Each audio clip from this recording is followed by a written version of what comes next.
At least we have one good Brazilian on our team, Jonathan. Jonathan? I was thinking, like, who is this thinking of good Brazilian?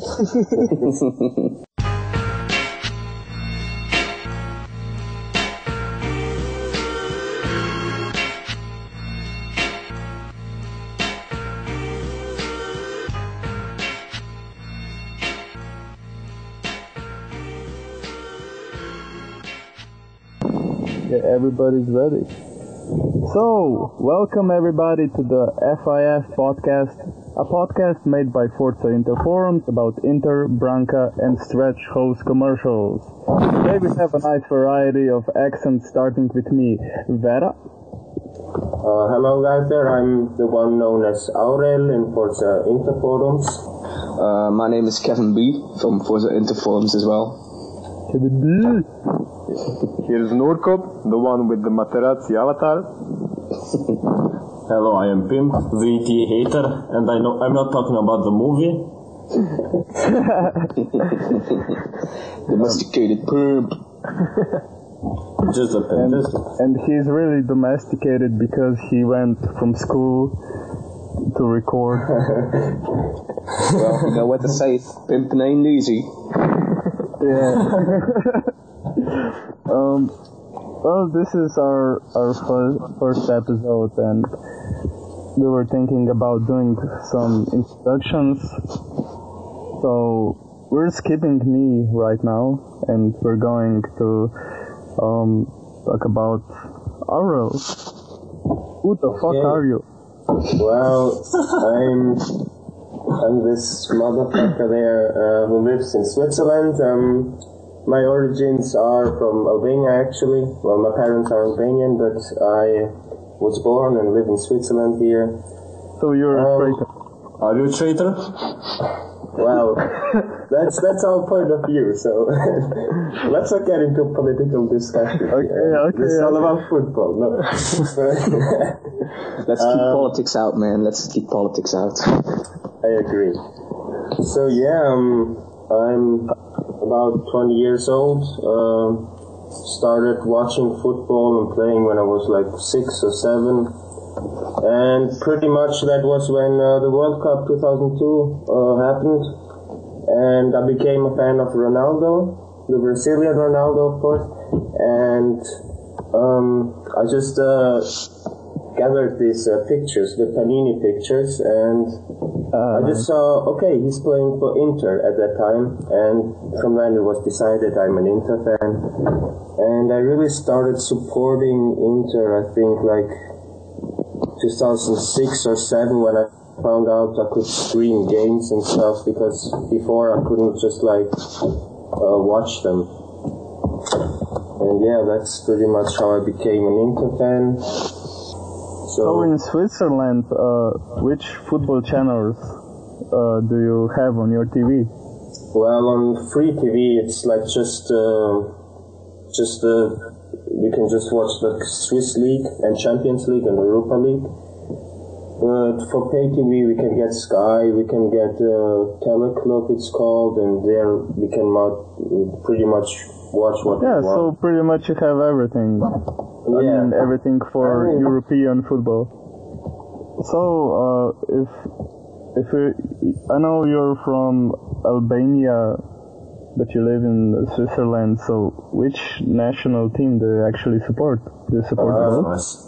Neither of them, to be exact. I'm a Brazil supporter, Brazil national team, because I never really cared for where you're from. It just they played so good 2002. It kept me going with them, and I mean it's a sad time to be a Brazil national supporter, but.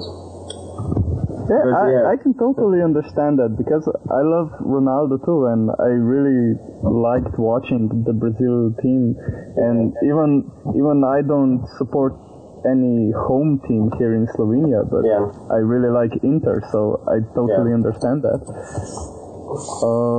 So I'm not gonna ask about Brazil's biggest success, because well, for me it's 2002, because that's just for me when I became a football fan. I mean, Yeah, and that was also their triumphant return.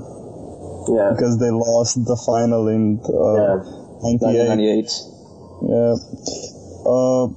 And just last question for you. How is football perceived in your country? Is it the dominant sport? In Switzerland, it's clearly the dominant sport.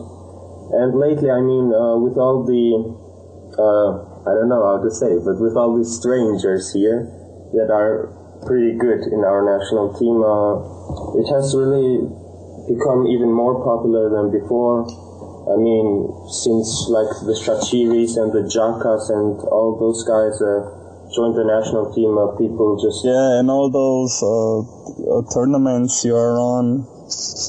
Yeah, I mean, before it was like something really great if we participated in a World Cup, but now it's just like, it's the minimum to participate and stuff like that. Yeah. So yeah, that's about it about me. So we're going on to Kevin B right now? Yep. So yeah, my name is Kevin B. I'm from Belgium. I am a Belgian, in case you all wondered. I'm 22 years old now. I supported Inter for a very long time. I first noticed them with Ronaldo as well. We all know the glory days of 1998 with Ronaldo and the Brazilian team. And just like him, I started following Ronaldo, and then I saw he played for Inter. And yeah, long story short, I became a massive fan of Inter. Even more massive in 2004 with Adriano as well, and Vieri. And of course the Football Manager games where we always chose Inter. And we all know we cheated because we had three strikers that are lethal as fuck, like Crespo, Vieri, and Adriano on top. So yeah, those were the days. So which one? Which one? What? Which favorite? You were lagging a bit. Yeah, we lost Wera for a brief moment. I think he's asking for the favorite player. The favorite player of all time, or just between Ronaldo and Adriano? So, which football got on your team? Due to some technical errors, this podcast will be procrastinated. Did I just become a robot? Yeah, you just lagged a bit. Well, you know what? I'm just gonna keep talking. I like talking. So between those two, I would say, well, Ronaldo has meant much for the team, but Adriano was my pure favorite. The way he played, the way he shot to the goal. Yeah, I choose Adriano. Because I think in 2004, the glory days when he played Champions League, we all remember those, don't we? We played again in Belgium against Anderlecht. I hate that fucking team. We are like the Juventus of Belgium. And those were the days that we had that special third tint, you know, with the horizontal stripes, like grey, blue. Yeah. I fell in love with that shirt. And I think it was 1-4, and I was like, yeah, fuck you, Anderlecht. And I saw Adriano score a brace, Martins, Stankovic. Yeah, that's it, right? And I was like, whoa, this team is super massive. And since then I became a super massive fan. In this country, football is the main sport, together with cycling, and I assume tennis for a couple of years with those two bitches who were winning everything. What else to say? I played football myself. I played for a team that was in first, just like you'd say Serie A of Belgium, but in youth. So Gent was my second love. And I was a goalkeeper, which is very odd because I'm literally a midget. I'm not really a midget, but I'm not really tall, and these. So you're Palacio. You could say I'm not really bad. But anyway, doesn't mean I'm smaller and I'm smaller. Wink. Anyway. Okay, we got it. Anyway, I was a goalkeeper, and frankly, I wasn't bad. I hadn't much trouble with high balls as well, so the height wasn't really an issue. But for scouts and stuff, it was like, he's small and but I was very fast and agile. Racist. Well, that seems to be the corner in Belgium. Well, soon I just went to lower levels and played there till I was 15 or 16, and then I just like, yeah, fuck it, I'm gonna drink beer, I'm gonna study, which failed, but still drinking beer. Anyway. Well, studying and drinking beer goes together. Yeah, very much. I agree. Especially, we all are students here, probably, we're students. Yes. Yeah, ain't no school gonna see me anymore. Well, sadly, I'm out of my student days, so that kind of sucks, but I remember drinking a lot of beer during those days, so that was probably the happiest part of my life so far. Yeah, welcome to the Forza Beer Forums podcast. What is your favorite beer? Mine is Duvel from Belgium. Oh, that's kind of good. I'm not gonna start a beef here, but it's kind of good. Beef beer. So, are we gonna go on? Yes. Yeah, let's move on to the next guy. Let's talk about Nurko. He's a motherfucker. Yep. It's actually Nurko. We don't like to lengthen the O like in English. So just Nurko. Pretty straightforward. Nurko. And, yep, I'm Nurko. I'm from Bosnia, Tuzla. I'm electrical engineering student, now full-time working as a software developer, and I've started following Inter probably somewhere around 97 or 98, probably 97. I've seen a match between Inter and I think Empoli or Napoli, I'm not sure which one, could have been a friendly, could have been some cup, I have no idea really, but I liked the shirt, because I always liked the black and blue. And a couple of days later, I've got a shirt of Yuri Djorkaeff from my parents. It was a horrible fake, but it had his number on the back, so I've kind of fell in love with the shirt, fell in love with Inter, and, well, since the Panini stickers became a hit among the kids in Bosnia and probably the rest of the Balkan, I started collecting them, had Gianluca Pagliuca and all the other guys, so that's kind of how it started. I started following very closely Inter later when I've got the higher speed internet, because I can't say high speed internet here in Bosnia, it's pretty low speed for the rest of Europe. So, a bit of different standards here. So that's about it when it comes to following Inter. I think. Yeah. What about your national team? Yeah. Well, we're a pretty young national team, starting as a standalone Bosnia and Herzegovina team after the war from 1992 to 1995. Yeah, everything kind of starts after the war in Bosnia. So, the biggest success is by far actually getting to the World Cup 2014, where we kind of underachieved. A lot of people were expecting a better performance, both people in Bosnia and the rest of the world, because we played some nice football during the qualifications, but we kind of failed. I put a lot of guilt at our then head coach Safet Sušić, because he kind of sucks at setting the tactics and formation for the team.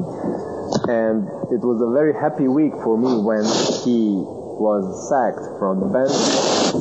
Actually, it happened in the 2 or 3 days when Walter Mazzari was also sacked, so that was a very happy week for me. And today we've got the new head coach, Bazarevic. We'll see how that goes. I'm not very optimistic, but, well, I'm more optimistic than with Safet Sušić, so we'll see how that goes.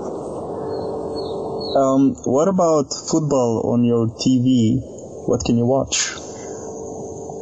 On the cable TV and the telecom providers, BH Telecom, Moja Web TV, we've got Arena Sport, all the 4 channels, Arena 1, Arena 2, Arena 3, Arena 4, and I think there's also a 5th one, and they all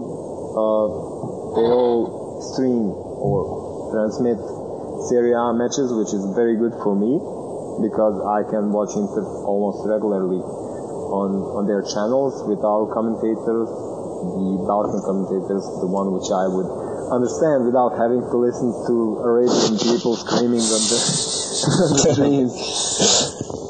So that's good. There's also Sport Club, or Sport Club as it's pronounced here, which I know that one. I think they carry out English Premier League and Bundesliga a lot more, but I'm not really into watching a lot of football during the week because kind of busy life after finishing my student part of life. So that's about it when it comes to the TV coverage for football and Serie A. Overall, it's a good thing that Serie A is kind of low on the agenda for other TV companies because the pricing also goes down, so we can watch it here in Bosnia without too much problems. At least someone is profit from the grade from Serie A. Yeah, very much. Even the fans are cheap. not just the clubs. You ever played football recreationally or semi-pro? I played football recreationally for the past couple of years. Never played football as a part of a club. I've been into karate since I was 6, and for the next 10 years, maybe to the age of 16 or 17, then I skipped out due to high school, had to travel to high school for an hour back and forth each day, so that kind of stopped my not so promising karate career. And I've played recreational football for the past couple of years with friends. I also played today, just before this podcast session, I jumped out of the shower fresh and clean for the podcast after playing football. You do realize we're not camming, right? Oh, are we not? His voice is clear. And the last question, how is football perceived in your country? Is it the dominant sport? Yes, it is. It's a dominant sport, but basketball is also high on the agenda in Bosnia. Well, a lot more in Tuzla, where I currently live, because Tuzla always had a nice basketball club. And a lot of other sports are pretty covered in Tuzla.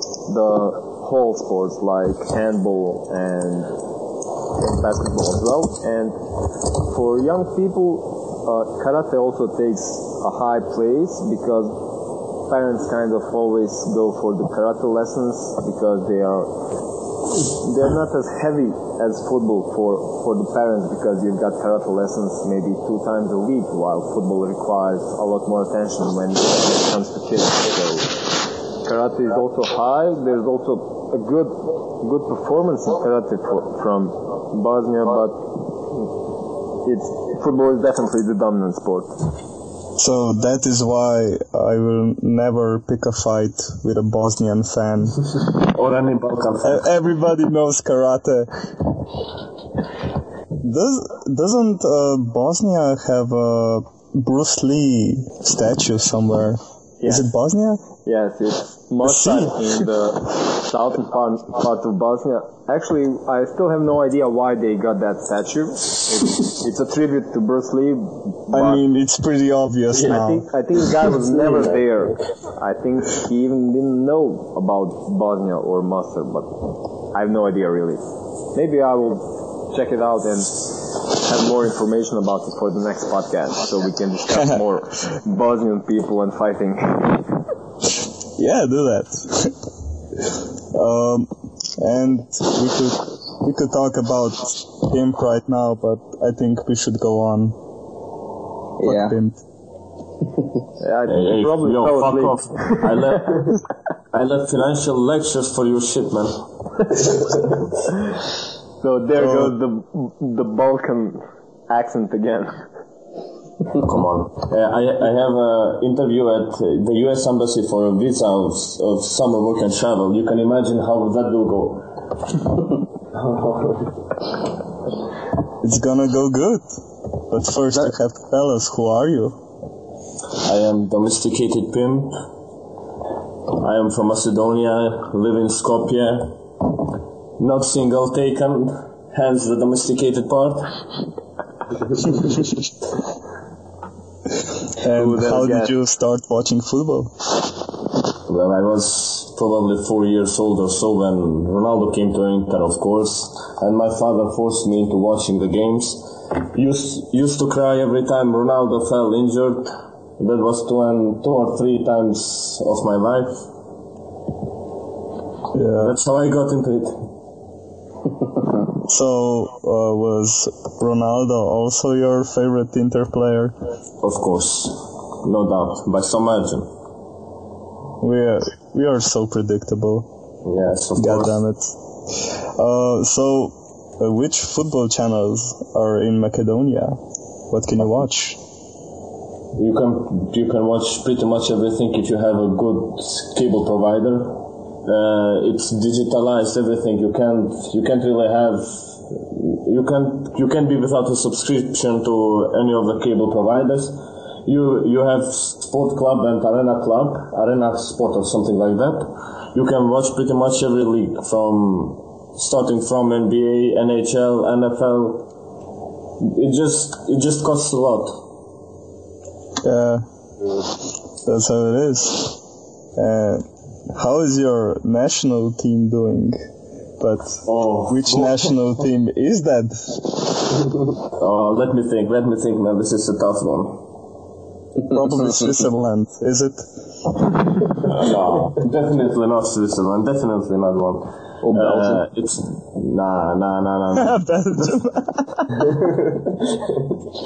Traitors everywhere.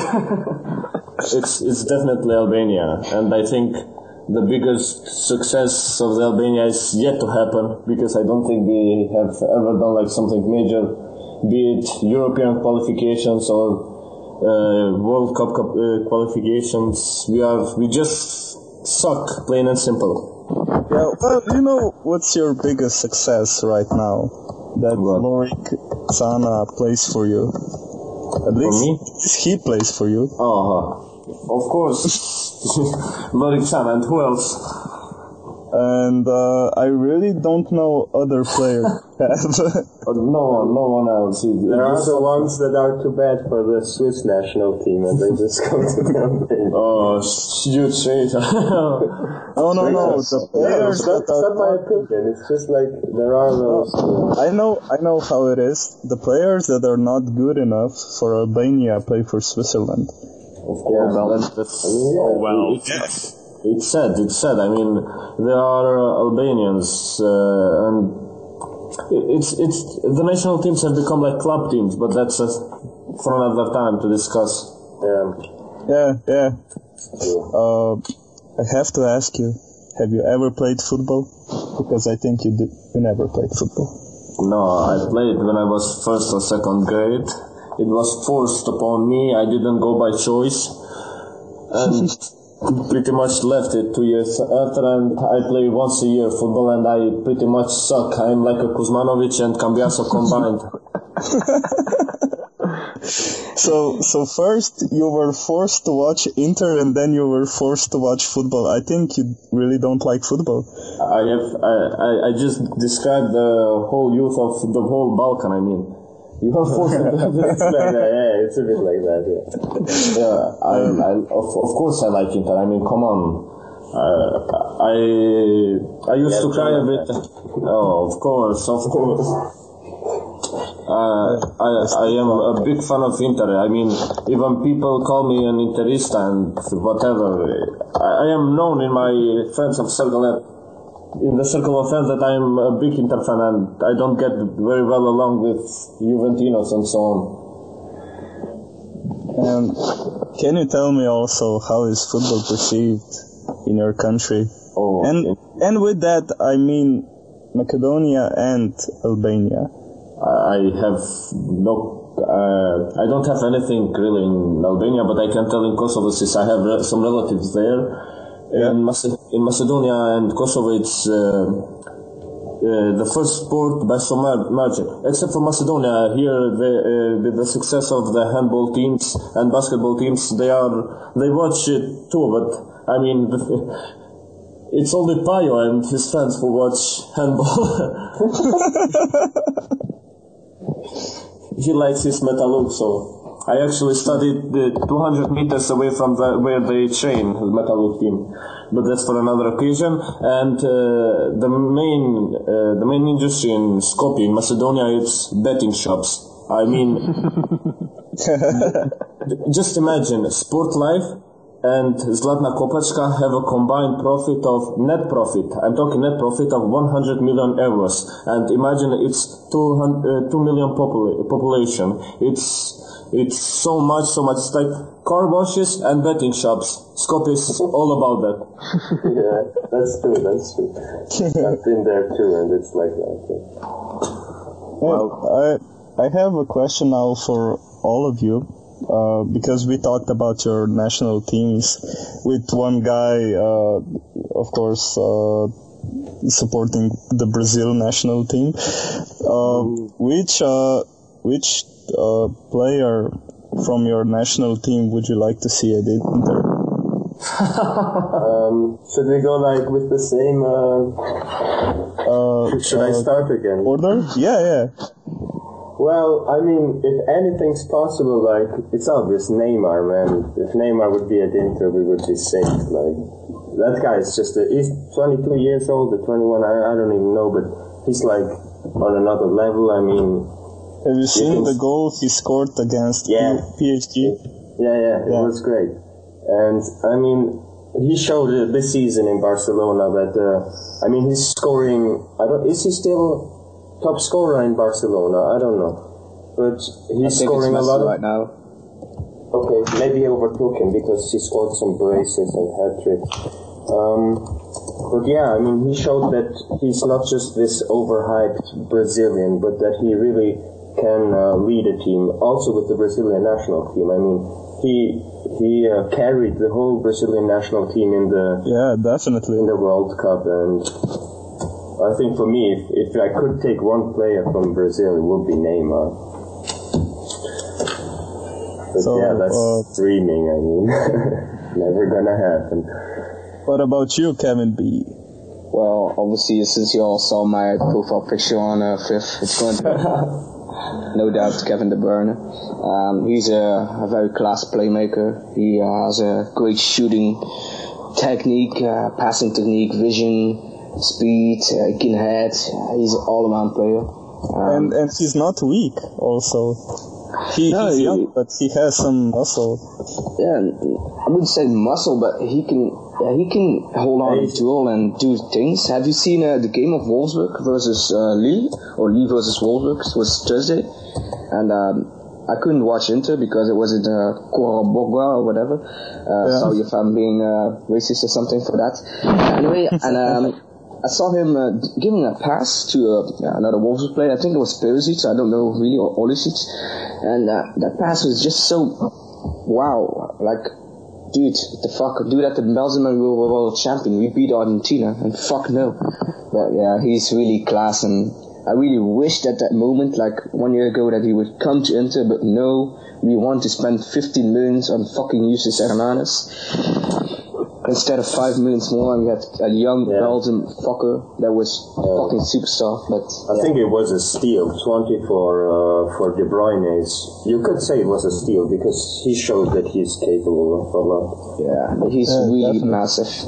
Yeah, so if our team had like Neymar playing instead of Palacio and De Bruyne playing behind Icardi, that shit looks a lot better all of a sudden. Yeah, you don't say. Our problem would be just to score more than we concede. Yeah, but well, with those two, it wouldn't be such a problem. We already concede a lot, so. So, what about Nurko? Oh, fuck's sake. Oh, good one. Nurko. So, I'm just such an English talking person. I'm just like that. Sorry. Yeah, no problem. You'll all get used to it. we're gonna do this on a frequent basis. Yeah, every 3 years. Yeah, you'll get your chance to practice. Okay, so a big wish for me last summer was if we could somehow sign a young defensive midfielder named Mohamed Bešić, which went to Everton.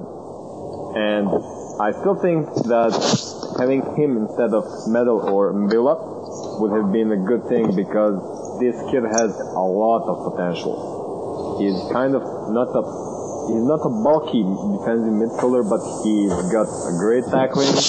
He's aggressive and powerful, so I think he could have definitely developed to become a lot better defensive midfielder at Inter or in Italy overall. And also he's good at passing. Yes, Definitely. For such a young player, he's got a good long ball. He also showed it a couple of times in Bosnia team and also for Everton as well when he played. So he's also quite aggressive. He injured, I think, Aguero and probably Yaya Toure as well in the same match. So them Bosnians. Them Bosnians with them karate skills. So yeah, I would have suspected you would say Dzeko or Pjanic though. Yeah. That would probably be the logical thing, but I'm kind of biased here because Bešić is also from my hometown.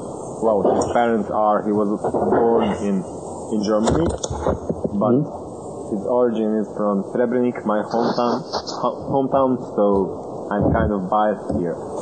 And by thinking who would improve our team more, I would say it should be Pjanic because obviously. I don't think we can feed Dzeko enough with our current team. Although he could also improve our attacking department, but I think Pjanic would make a bigger impact right now for the team. Was anybody pissed off when Pjanic was bought by Roma? I was really pissed off. I was like... we all know the stories, right? I was even more pissed off with Nainggolan, though. He should have gone. That was painful to see. I regret it now because at the time I was like, who is this guy? He plays at Cagliari, I don't really know him. But Pjanic, I saw him play in Lyon back then, and I was like, this guy, he's gonna be big, and yeah. He was like the next Juninho, not in the same sense, but he's understudy. You could see that. Yeah. He also showed it against Inter last week or the week before. Yeah. Well, still, I have hopes for Tidar. I hope he will probably never be as good as Pjanic, but I want him to be at Inter and succeed. Well, it's a bit of a different type as well. Pjanic is more an offensive minded. I think Tidar is more box to box. But when I think about our midfield, I'm just like, we have to give Tidar a chance. When you think about our midfield, you're just crying, man. Just confess it. You just go in a corner and cry like, my God, why? None of we crawl into Peter's position and cry between your knees. So, what about the Pimp?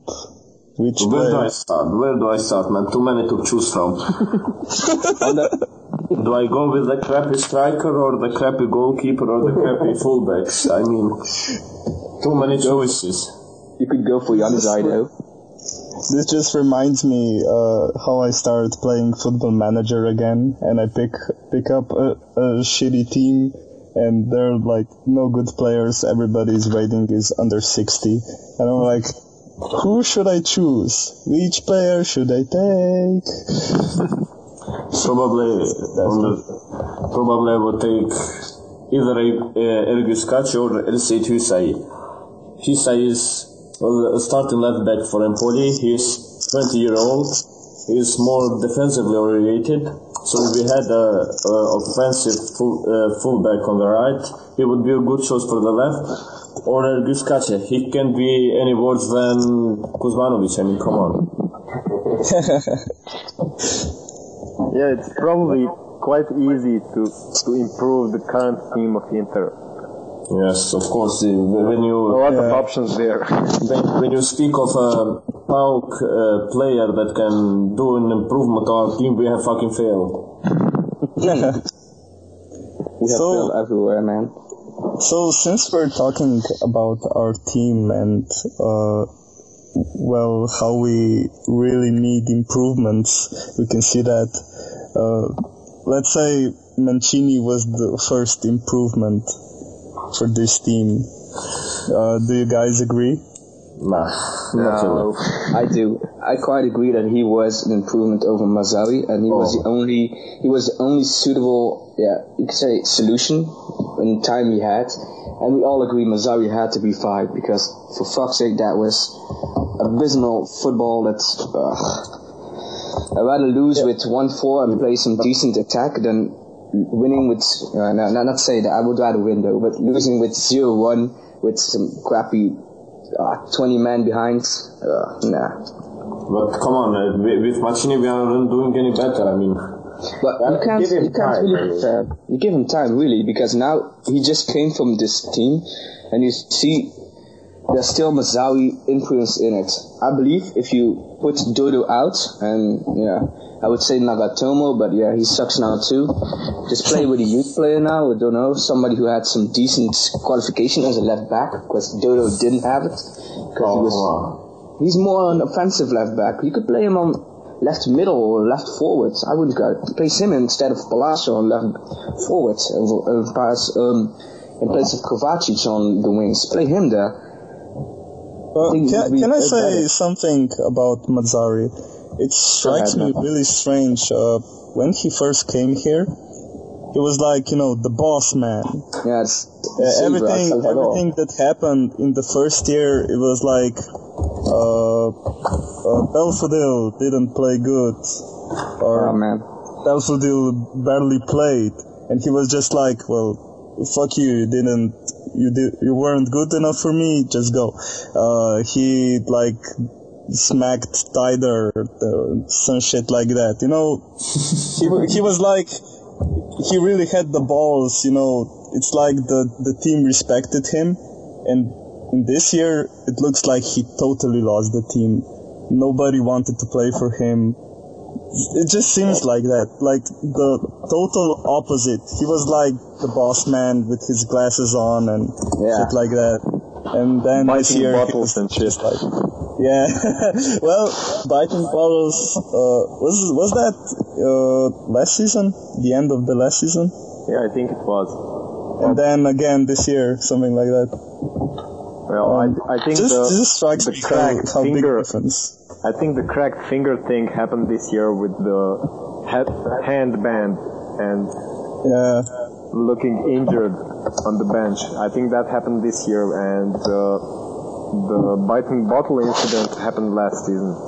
Could be. I have no idea. I've seen the photo so many times on FIF or FIF that I can't really remember it. I'm pretty sure the bottle thing happened this season. I honestly wouldn't know. So we had a crappy year last season, and we started really crappy this year too. So why exactly did Mazzari cry?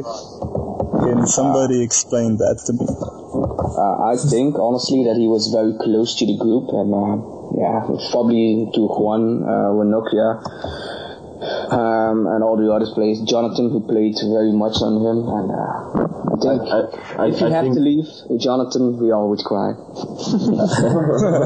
I think they were more tears of joy than anything else. I mean, however shit he was, the squad wasn't and isn't any better than him. I wouldn't really say so though. At the beginning of the season, I had really high hopes though. With Mvrila, I thought he was going to boss our midfield like an anchorman, but... And Kovacic played good. I mean, Kovacic really delivered in the first game. Icardi scored, and Osvaldo, we all were like, fuck yeah, Osvaldo. But then, we all hoped that we were going to have a little bit more strikers. We had high hopes of Bonanzoli, still has to deliver. And Palacio, he really starts fucking up badly. If Cyril fucking Thohir scores, you know you fucked up badly.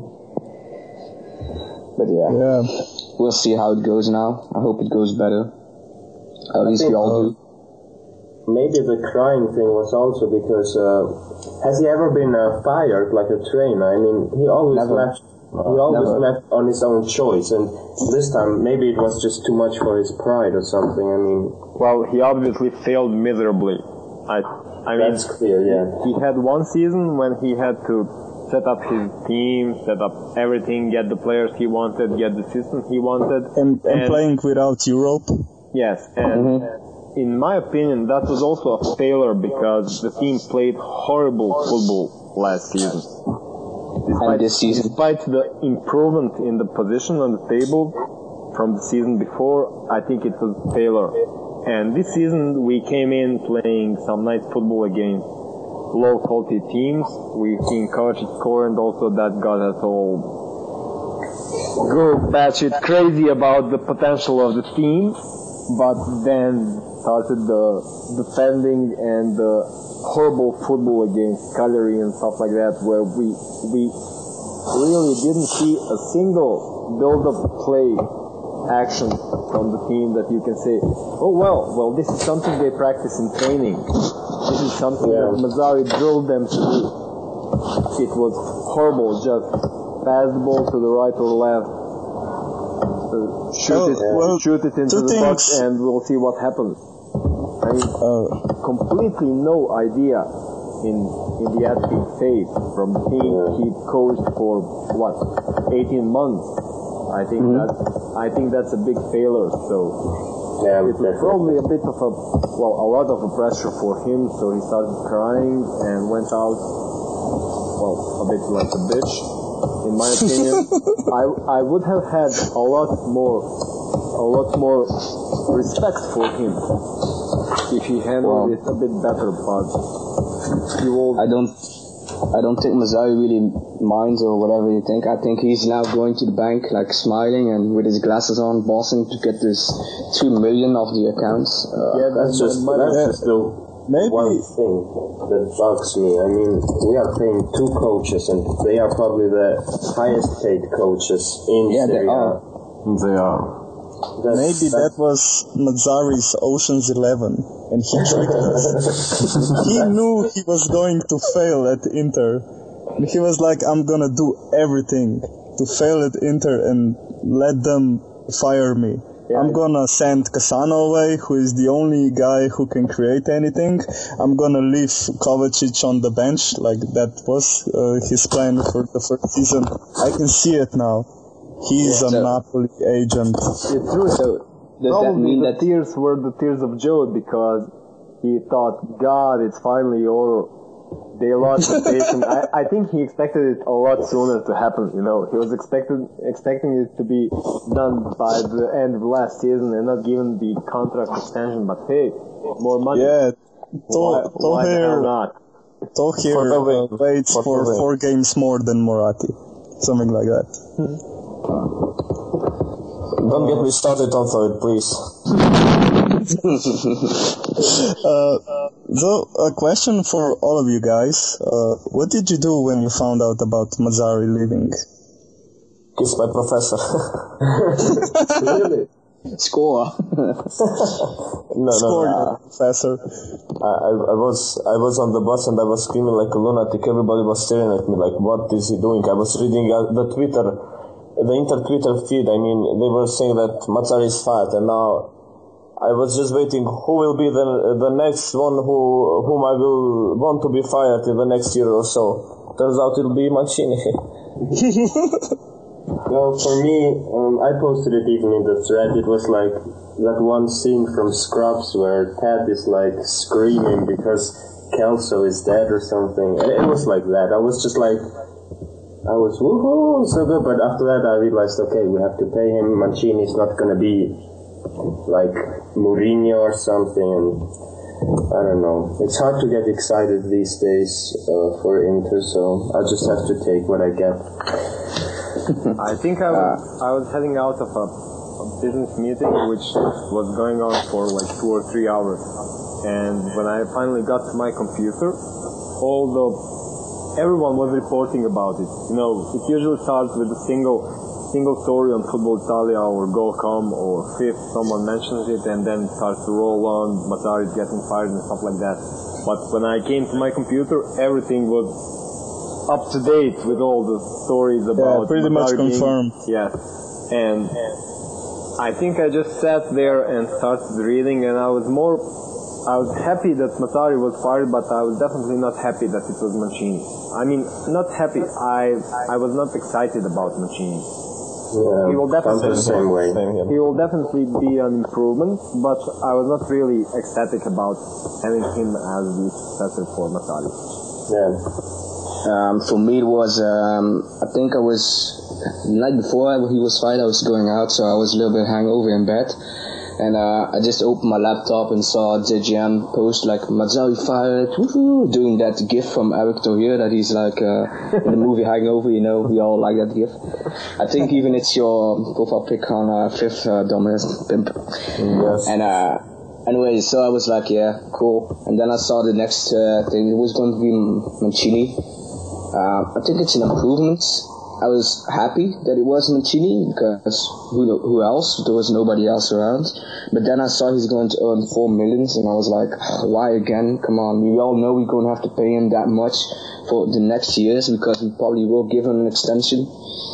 So yeah, I was a bit mixed feeling. I was happy he was gone. I was happy Mancini was here, but I was not as happy about the wages we have to pay to both coaches. Yeah, somehow it was the same for me. I knew I didn't want Zenga here, or pretty much anybody else who was mentioned, because there weren't even that good choices. Yeah. And Mancini, he has a history with us, and I was like, that history will be the reason why he will fail here. That was my initial thought, and I think I still believe that. Quite possible. I checked the thread, the Mancini thread, just before we started recording. Okay, maybe 20 minutes before, doesn't matter. And I went to see the results of the poll. So I think people are really optimistic about Mancini because 44 people said we are gonna finish in top 3, and also 44 people said we are gonna finish in the Europa League spots. 9 people said we're gonna finish outside of it, and 6 people said to wishing Mazzari wasn't fired. One is for other words. I think Devious voted on all of those, so we can count one less. And for some people think 26 of them think we're gonna win the Copa Trophy, which maybe, I don't know, if we don't get Roma or Juve, we have the chance to win it. I think we're gonna get one of them sooner or later. And the Europa League trophy, 21 people think we can do it, which I'm not so sure because there's a lot of quality out there that doesn't get any recognition on the fifth forum, I think, that can beat our asses right now. A lot of them can beat our asses now. I see people hoping for Liverpool and stuff and Tottenham, but we all shouldn't forget that those teams both have more quality defensive-wise than us right now. I wouldn't say defensive because Tottenham defense is pretty bad now, and same for Liverpool. But whereas we have Jonathan. At least we have Nokia and Juan who will save us from all doom and reach. Yeah, well, please, Liverpool has Kolo Toure. Yeah. I think they're the clear winner here. Kolo. Well, I'm just hoping for a team that plays defensively, because what we've seen against Udinese and having Ranocchia running up so far up the pitch to the opponent's box, I think that was quite a surprising movement from a defender, and our defense completely looked clueless. So I think a big problem for Mancini is going to be whether to choose to improve the defense or instill some attacking movement into the team. But either way, we have a big problem whoever comes upon Inter in the Europa League. My problem is that we play with 3 defensive midfielders and 4 defenders, and we still can't defend for shit. I mean, yeah. Do we need to play Palacio as left back and Icardi as a destructor? I mean, come on. We play Medel, Villa, and Guarin, which are basically all defensive midfielders. Well, I would argue about Guarin. I mean, he's nothing. But come on, he's more on the defensive side. And why wouldn't we try to play Medel as defense, just in defense, not as defensive midfield, but just in defense himself? I saw him play that in Chile, and he wasn't really that bad, though.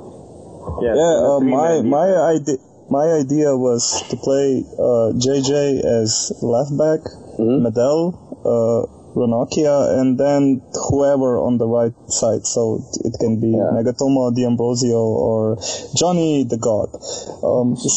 That would be a quite solid defense, though, because Medel has the speed and Ranocchia has the height, and Juan Jesus was started as a left back, so... In that case, I would play the midfield with Kuzmanovic, Villa, and Kova, or Hernanes. Well, it depends what we play. Do we play a player behind the strikers, or do we play with 2 wingers? That depends. Did you say Kuzmanovic says enough, man? Well, I forgot about Kuzmanovic. 4 defensive midfielders. Come on. How many more DMs does Mancini need to fix the defense? No. But Kuzmanovic right now really doesn't play as a defensive midfielder. And I think his contributions in attack are obviously a lot better than what he does in defense. But I really think that even just because of that, he's a better player than Guarin right now. And even though Guarin is the guy that assisted Icardi, it just isn't good enough. Are we gonna wait for Guarin to, I don't know, assist somebody every 10 games or something like that? No, we really have to sell Guarin. I think that's the first point. Kuzmanovic has not made a single assist yet, if I'm not wrong. I mean,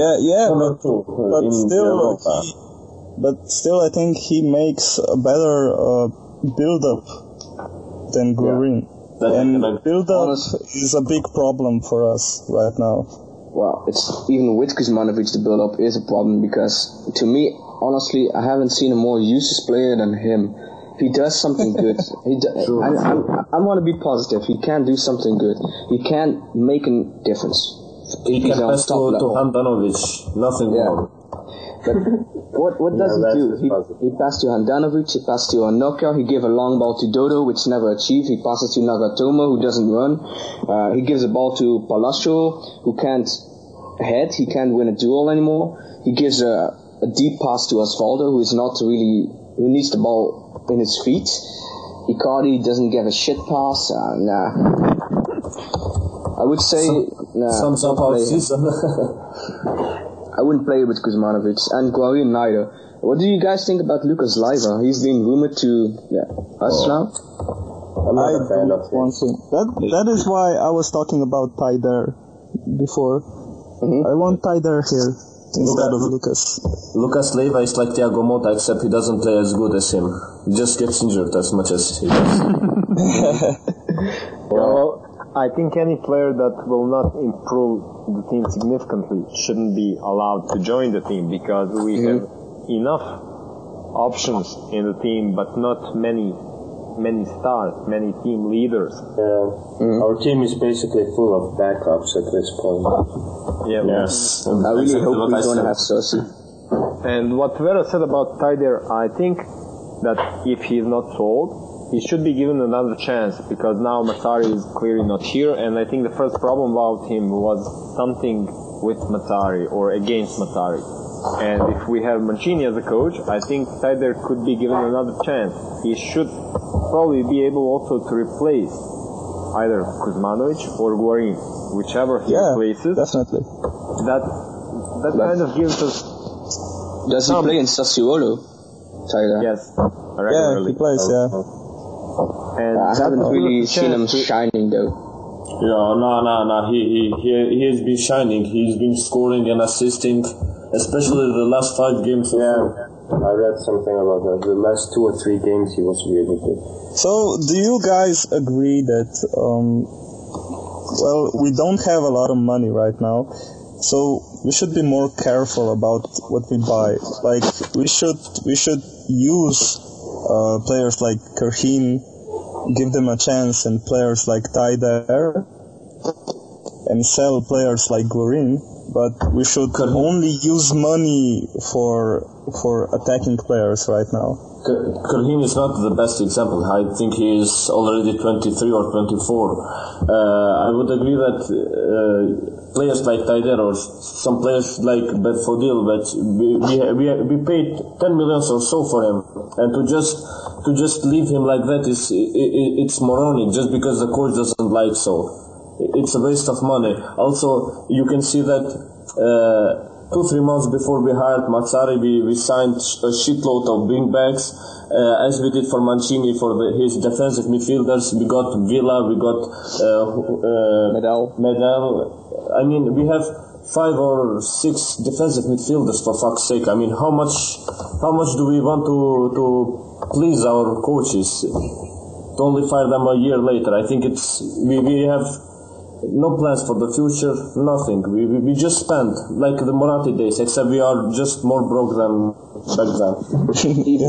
even before the Mazzari and Moratti days, though, even then it was spending and spending. I think these last 5 years have been abysmal on transfer deals, like Schelotto, Budinjai, Cassano. Yeah, just think about how much money was really lost, not spent. Yeah, lost. Now, Podil was the biggest regret, though. We bought him for 10 millions and gave him Cassano, and then we just throw him away to Parma and Sassuolo for nothing. I mean, you could pretty much take Inter's Mercatus just to show what bad deals are over the bad. Yeah, and bad investments. We are kind of in a situation where we cannot really make a safe movement on the Mercato anymore, because by investing safely, we're not getting anywhere really in the next 5 years. I agree. I think that the smart move would be to sell some of the players that are supposed to be stars but are not, example Guarin, and use some of the younger players and just risk with it, but use the rest of the funds to buy some really star player, someone who that was my point. Like Churchy or somebody. Even though I do not think Churchy can be a really, really, really good player for us, just like I think enough. I think he can be good enough to reach top 3. I think he can be good enough for that, but for that we need another player also. Well, would you take a Cersei right now and reach top 3, or would you go for, let's say, I've seen rumors on fifth again, like a Hamsik. Like, how can you even imagine that with Hamsik we would go to, let's say, Scudetto? I would say gladly. I think in that case I would take Churchy, but I still think we are seriously lacking attacking players. If we want to play 4-3-3 or 4-2-3-1 or any of those kinds, we need more than Churchy. Also because Palacio, in about 2 years, maybe even before that, he's gone. Yeah, he's gone already. He's going to be gone now. Have you seen him? Yeah, and then we have Icardi, we have Osvaldo, maybe, I don't know still if I don't think he will stay there. if Southampton will sell him to, I don't know, Argentina. I don't know what was that all about. But we are seriously lacking. We can hope that Kamara and Bonazzoli return into Balotellis and all that, but that's just... I thought about one thing. Last year we were rumored to Nani, right? Yeah. And I think how he's playing now in Sporting, because he really shows that he has quality. I think maybe he would have been a smarter move to buy him than Hernanes, because he just brings that width that we lack right now. Yeah, and Nani really shines when he has when he's the main player of the team. Yeah. But his rates are astronomical, and plus we had Mazzari who didn't play with traditional wingers, so that's that. That's true. But right now, I think if we had him right now instead of Hernanes, I think it would make more sense. With all respect to Nani, Hernanes is still probably our best player right now. I agree. I think he's our best player right now, because every time he actually plays, except for about, I don't know, 2 games, but everybody was sucky back then. Yeah. He's sucky right now. He's playing sucky $5. Well, he was expected to play a lot better, and buying Hernanes was kind of a logical choice back then when it was Mazzari's team, and he was the kind of player that should have just jumped straight into Mazzari's formation and delivered, but he kind of failed in doing that. Well, I wouldn't put all the weight upon him because the whole team didn't deliver, so we might see a better Hernanes now with Mancini, or we might not. We'll still see, but I would definitely give him a chance till the end of the season to improve himself, or to show. I think he's one of those players that, well, he is one of the older players for us right now, and 29. And well, I think his experience does show. I wouldn't say experience, though. Well, you know, he's only played for Lazio, and let's say occasional for the Brazilian national team, but not that much, though. I'm not really fond of Hernanes. Really never was a choice at the Brazilian national team. Actually, my biggest problem with Hernanes is really ridiculous. His ball control and first touch at times. He's Brazilian. Bad, He's Brazilian, and sometimes he just gets the ball and it just goes, I don't know, it's like Nagatomo, but worse. At least we have one good Brazilian in our team, Jonathan. Jonathan? I was thinking, who is this thinking of good Brazilian? We'll see what JJ has to deliver.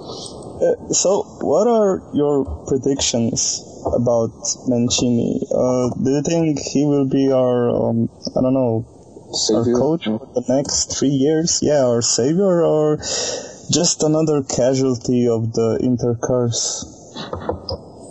Who goes first? I don't know. Let's go with the same. At this point, I'm really afraid to make predictions for Inter because you really never know. I mean, sometimes I'm really sure of a player like Kovacic. For the last 2 years, I was sure he's going to be a superstar. But last time he played, whoa, what is that?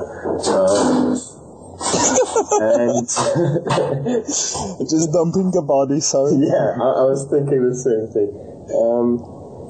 I think we're not gonna reach top 3 by the end of the year. I think we'll be 5th or 4th. And what's up, man? Who's doing that? Pimp is pimping. And I think maybe we could go through lucky with a Europa League win or something, but I don't think that we can really reach third spot. The team is just lacking quality, and maybe if we make some investments in winter, my thoughts will change. But right now, as it is right now, I don't believe in the third spot. Oh, what about others? What do you say? I think we can go for the 4th or 5th spot, which on this moment will be in the holy lands for us right now. I don't think we will. Yeah, it's hard to predict though. We won't win the Europa League, that's for sure, because even with the transfers we get, they all are cup tied. Like Chelsea, for instance, he's cup tied to Atletico Madrid on Champions League. I don't know how that is. Maybe he could play in Europa League. I don't know. These 2 matches now against Kievo and another team I don't know. I think we will win them. Yeah, I think we will win them. It will be giving us some good mood, some hope, and then the transfer mercato comes, where I hope we will have Cersei for some. And after that, I think we might get 5th spot or 4th spot, Europa League spots again. And for the future, well, it's hard to predict though, because Mancini is not proven to be one to hold us and get us into Champions League. Yeah, he won 3 Scudettos, but yeah, we all know the circumstances were then. Only Roma and a slight form Milan were our competitions, but yeah, that's it. Let's see how the winter mercato goes and the summer mercato, and then we can like really predict things. Yeah. So what about you, Nurko? The first thing I expect from Mancini is to make some kind of improvement for the team, the way they play, and that's something we've seen already in the game against Milan. So he already made some positive changes, but I honestly don't believe that we're capable of playing and finishing in the top 3, because he has a lot of work to do on the team. He has to improve or at least stabilize the defense while playing back 4, and with this current team it seems kind of hard. And he also has to improve the attacking department, because we need to score goals. I doubt that we will be able to win Europa League. That would be a stroll win by far, because I just don't see any way we can improve that much and win against better teams that are already in the cup. But I don't get that. We don't need to improve. We haven't lost in the Europa League this year. We're just too good, man. Yep, trolling our way to chess. And bringing back Wallace. We held the cousins of Borat scoreless. I mean, they couldn't score against us. Is that in this? Yeah. My prediction is improvement in the build-up play and probably finishing somewhere in the Europa League spot. I don't expect us to finish in the top 3. It just doesn't seem possible right now. Hey, what about you, Pimp? Well, I don't know. When we first hired Mancini, I posted that in the last 10 years he has had winning percentage of higher than 50%. To compare it with Mazzari. Mazzari has never had in his career of managing teams, be it Sampdoria or Napoli or Inter, he has never had a winning percentage higher than 50%. So I am a bit more optimistic with Mancini. I think that he is at least a stable, not a difference maker per se coach, but he will be I think we will be 4th or 5th. And we will go to semi-finals in Europa League. Oh, goddamn. I really hope that we are gonna play against some Swiss teams in the Europa League, so I can watch. Let's hope so. Let's hope so. I enjoy Swiss losing every time, so I don't care. I think Pimp wants the most optimistic award. Come on. You can see it in his approach. You know who in FIF is most optimistic and pessimistic? I know it. Niall? Yeah, of course. he has more mood swings than a girl in you know where.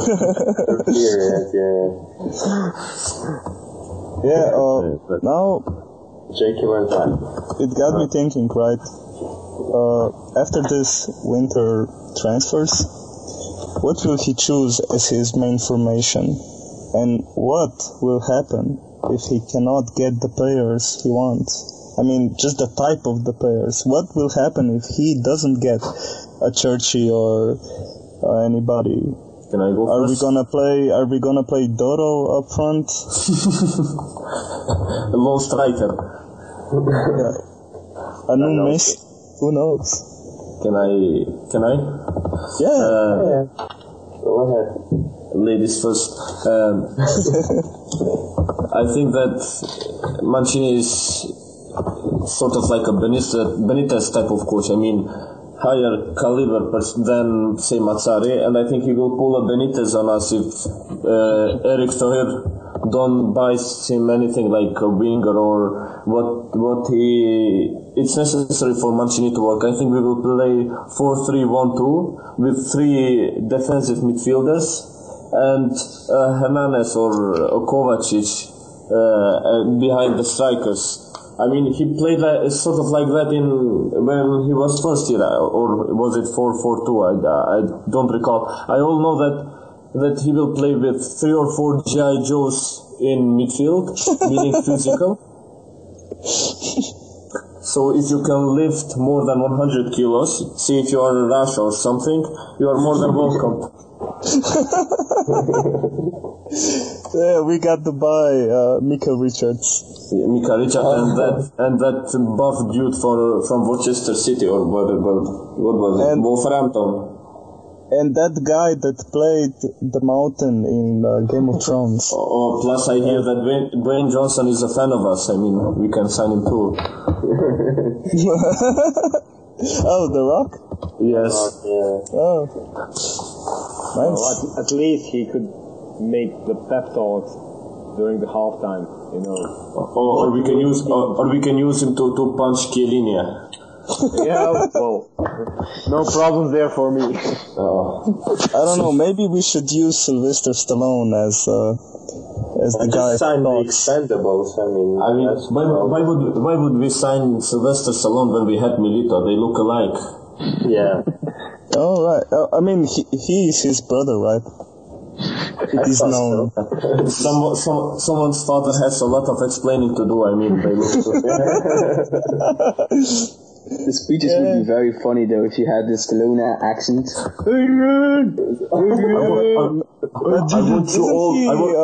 I want you all to go out playing.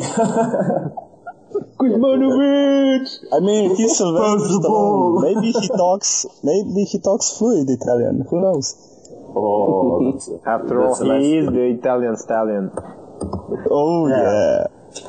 Didn't he? Was he the guy that actually started in porn movies? Yep. Well, actually, he was given $300 for a scene in a movie, and he bought back that movie, I think, or the rights for the movie after he got the money from the first Rocky. I think something like that happened, but never mind. The Italian stallion, I think it's Rocco Siffredi, if I'm not mistaken. I watched too much porn. I need to quit, man. We are really a fountain of knowledge. Of course. Right here. I actually forgot. We were talking Mancini about prediction. his main formation, yeah. That escalated quickly to porn. Well, maybe we will play as porn. Yeah, much like our defense right now. Both left and right. Oh man, have you heard of Phil Jackson? He was the coach. Don't put this on the podcast. He was the coach of Lakers, and he was saying, "Our defense is so bad. They were penetrating us centrally from the back. It looked like Brokeback Mountain out there." Well, I think definitely this should stay in the podcast. With no disrespect to the gay community, of course. He apologized. He apologized. He was saying, "I'm sorry if I offended any cowboys, any." We're all looking to Davis right now. Shots fired. Yeah, what about, I think Aurel and Nurko have to say about the formation. About the formation, I don't really know, about the type of formation, but I can see the play. I'm not sure about Vidic first off, because maybe he's gonna make a comeback under Mancini, maybe not, but I'm pretty sure we're gonna see this Ranocchia JJ duo for a time. And if D'Ambrosio maybe picks up his game, and I would love to see him on the right. And the left is really a problem, the left back there with Dodo, Nagatomo, I don't know. It's just I like it how you used another porn reference by using the word comeback. Oh no, continue.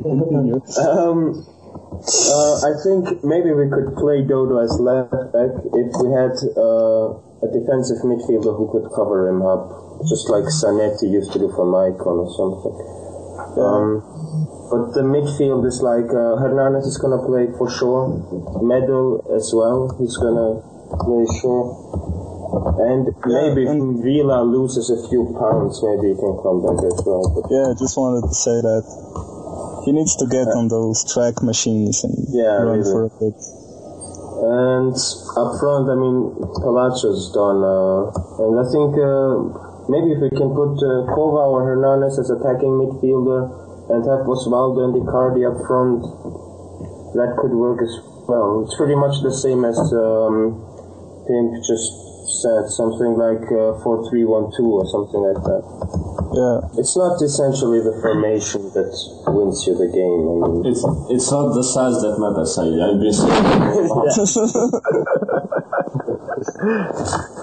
Yeah, well, you should have told that to the scouts. Well, back then when you were goalkeeper. I really think that we can win with a 4-3-1-2. We can, but you cannot win games without defense. And right now we are making so many defensive mistakes that it's horrible. Yeah, the Palazzo one was really that one was idiotic, but I think that one sums up our season for an hour. He pulled the Guarin. Yeah, he pulled the Guarin. He's supposed to be one of our holders, our leaders, and then he does something like that, showing how bad we are in shape, how bad we are, and how idiotic we are by doing something like that. I wouldn't be surprised if we end up buying Thohir instead. If that happens, I will lose my shit for sure.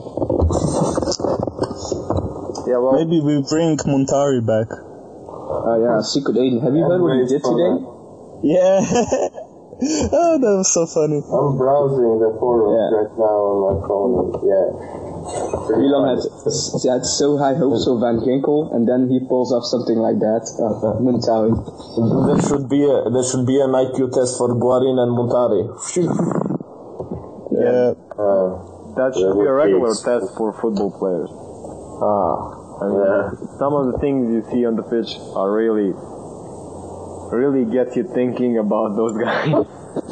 Especially Montari. What do you do when you come in? A, tackle the ball and get a foul. B, pass the ball to, let's say, Cambiasso in that time. Or C, brutally tackle him, which gives you a yellow card at the point of a box. He chose C. So they had a point.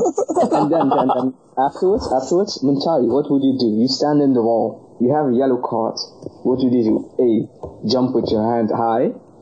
B, just jump. It's exactly, he chose wrong again. I think that was the most idiotic thing I have ever seen from a football player. Against Catania. I think so. Yeah. Red card. Yeah. I think Mourinho said, well, you can make one foul and get one yellow card. I don't mind. And he was so hyped. He was like, yes, I can tackle people. Like a kid with a Christmas. I can get 3 yellow cards for you, coach.